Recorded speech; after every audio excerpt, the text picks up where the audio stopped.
కాబట్టి పాపం వాళ్ళకి బాధ అనిపించినా నన్నేం అనలేక చేసేది మంచి పనే అని పాపం వాళ్ళు సరిపెట్టుకున్నారు. మరి అంత దారుణంగా కామెంట్ పెడతాం, పెట్టేటోళ్ళకి ఆ మాత్రం జ్ఞానం అని ఉండాలి. జ్ఞానం ఉన్నవాడు ఎందుకు పెడతాడు సార్? ఆడు జ్ఞానం లేడని ఫిక్స్ అయిపోవాలి మనము. అది ఫిక్స్డ్.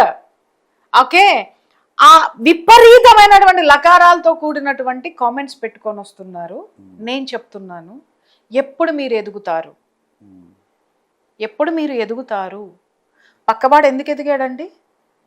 పక్క రాష్ట్రం వాడు వచ్చి ఇక్కడ ఉన్నటువంటి తెలంగాణలో ఉన్నటువంటి గుట్టలు రాళ్ళు రప్పలు హైదరాబాద్ని కొన్ని వందల కోట్ల రూపాయలు, వేల కోట్ల రూపాయలు, లక్షల కోట్ల రూపాయల ఆదాయంగా మార్చినటువంటి వాడి స్థితికి నువ్వు ఎప్పుడు ఎదుగుతావు?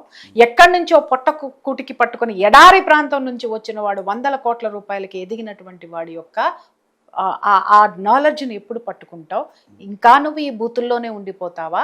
లేకపోతే నిన్ను బూతుల్లోకే ఉండి నిన్ను ప్రతి నిమిషము నిన్ను గిల్ట్కి గురి చేస్తూ ఆత్మన్యూనతా భావానికి గురి చేసి వాళ్ళ పబ్బం గడుపుకునేటటువంటి కొంతమంది కుహనా మేధావులకు ఆహుతైపోతావా అని అడుగుతున్నాను నేను.